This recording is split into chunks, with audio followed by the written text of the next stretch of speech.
So hello scholars, हम आई public school class 8 GK कर रहे थे। देखिए जीके में हमने चैप्टर नंबर 14 तक कंप्लीट कर लिया है। टर्म 1 का सिलेबस हम कंप्लीट कर रहे थे। आज हम देखेंगे चैप्टर नंबर 15 जो कि है पेज नंबर 23 पर। क्लियर। तो देखो चैप्टर नंबर जो 15 है हमारा, इसका नेम क्या है? World history timeline. World history timeline. तो देखो इसमें क्या लिखा है? A lot of event happened in different part of the world that we study in history. Let us know about some important event from the world. देखो बहुत सारे ऐसे इवेंट हुए हैं हिस्ट्री में जो कि हमने पढ़े हुए हैं, लेकिन आज हम कुछ ऐसे इवेंट्स की बात करेंगे जो कि बहुत इंपॉर्टेंट रोल प्ले करते हैं हमारे हिस्ट्री में। क्लियर। तो ऐसे ही इवेंट्स के बारे में हमें जानना है आज। तो सबसे पहले अगर हम देखें तो देखो यहाँ पे मैच द फॉलोइंग है, तो हमें मैच बस करना है। ठीक है, कौन सा ईयर किस इवेंट के साथ मैच होगा। तो सबसे पहले 1492 ये ईयर दिया हुआ है हमारे लिए। What is this? This is the year. Okay, 1492 में हुआ क्या था हमारा, तो ये हमें बताना है। 1492 में हुआ था discovery of America bye Columbus. Okay, तो ये 1492 में कोलंबस ने अमेरिका को डिस्कवर किया था। तो इधर पे देखो मैं इसको मैच ना करते हुए, मैं ऐसी लाइन ना खींचते हुए, मैं डायरेक्ट इसके आगे क्या लिख रहा हूँ? ई लिख रहा हूँ, क्योंकि ये जो है ना इसका आंसर क्या है हमारा? ई वाला पार्ट है। तो यहाँ पे मैं सीधा ई लिख रहा हूँ। क्लियर। आई होप इससे आप समझ जाएंगे और ये मैं हटा देता हूँ। तो आपको ये फर्स्ट का क्या है? हमारा ई है आंसर। सेकंड पे आ जाते हैं 1498। 1498 तो 1498 में क्या हुआ था? ये हुआ था हमारा sea route to the India discovered by Vasco da Gama. Vasco da Gama ने समुद्र के रास्ते से डिस्कवर किया था किसको? इंडिया का। क्लियर। तो ये इसका हो जाएगा हमारा सेकंड वाले का क्या आंसर हो जाएगा? हमारा जी वाला पार्ट, सेकंड का जी। और आप ऐसे मैच भी कर सकते हो जी से, लेकिन मैं डायरेक्ट कर लिख रहा हूँ उसके आगे। क्लियर। तो ये हो गया हमारा सेकंड का आंसर। अब हम आते हैं थर्ड वाले पे। 1688 क्या है? 1688। तो 1688 में क्या हुआ था हमें ये बताना है। तो 1688 में हुआ था glorious revolution in England. Okay, एक रिवॉल्यूशन हुआ था इंग्लैंड में जिसका नेम था ग्लोरियस रिवॉल्यूशन। क्लियर। इंग्लैंड में। तो थर्ड का हो जाएगा हमारा ए वाला part. Again I am erasing this. तो यहाँ पे मैं लिख दूंगा डायरेक्ट आंसर, वो लिखूंगा मैं ए। क्लियर। तो थर्ड का ए। फोर्थ पे आ जाओ। फोर्थ में क्या लिखा हुआ है? 1789। 1789 में क्या हुआ था? इसका आई है आंसर, फ्रेंच रिवॉल्यूशन। 1789 में फ्रेंच रिवॉल्यूशन हुआ था। ये आप पढ़ेंगे अपनी एसएसटी की बुक्स में भी। फ्रेंच रिवॉल्यूशन एक बहुत इंपॉर्टेंट रोल प्ले करता है। एक रशियन रिवॉल्यूशन और एक French revolution.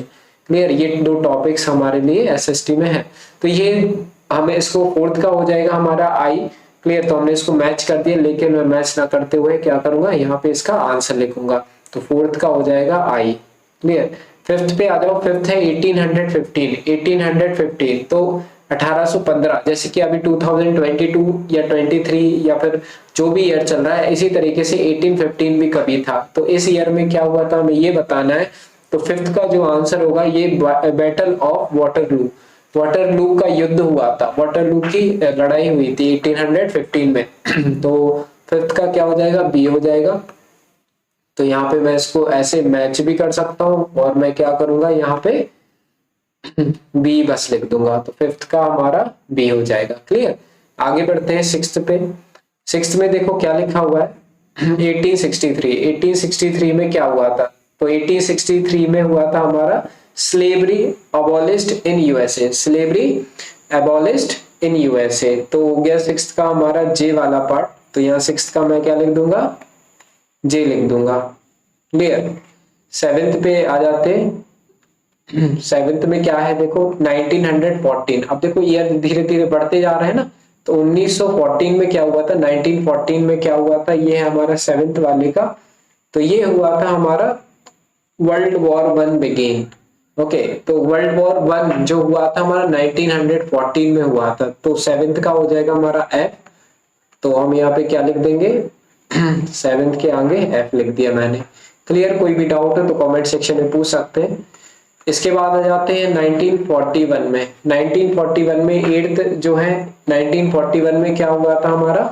Pearl Harbor invaded by Japan. Pearl Harbor invaded by Japan. तो ये वाला। क्लियर। तो पर्ल हार्बर को पे आक्रमण कर दिया था जापान ने। तो 1941 की बात है ये। क्लियर। तो ये हो जाएगा हमारा एट्थ का सी। क्या हो जाएगा 8th का सी, तो हमने लिख दिया। 9th पे आ जाओ। 9th में देखो क्या लिखा हुआ है 1945, 1945। तो 9th में 1945 में क्या हुआ था हमारा, ये हुआ था Hiroshima and Nagasaki experience the first atom bomb dropping. जब यूएसए ने हिरोशिमा और नागासाकी जो कि जापान में है वहां पे एटम बॉम्ब गिरा दिए थे, है ना। क्लियर, तो इसका हमारा हो जाएगा 9th का क्या डी हो जाएगा, 9th का हमने डी कर दिया। इसके बाद जो लास्ट बचता है हमारा 10th 1955। तो हमारा जो लास्ट पार्ट भी जो बचा है ये हमारा बचा है एच वाला। तो ऑस्ट्रिया गॉट इंडिपेंडेंस, जो ऑस्ट्रेलिया नहीं ऑस्ट्रिया को इंडिपेंडेंस मिल गया था। तो ये 10th का हो जाएगा हमारा एच वाला पार्ट, तो यहाँ पे मैं लिख देता हूँ एच। क्लियर, तो ये देखो हमारा जो चैप्टर नंबर 15 है ये हो गया हमारे यहाँ पे कंप्लीट। और अगर कोई भी डाउट रहे तो कमेंट सेक्शन में पूछ लेना। इसके बाद जो भी अगर आपको वीडियो चाहिए तो कमेंट सेक्शन में बताना। 16 चैप्टर की वीडियो इसके बाद आपको लिंक डिस्क्रिप्शन में मिल जाएगी, सारी वीडियोस बन जाएंगी। ओके, तो मिलते हैं नेक्स्ट वीडियो में, बाय।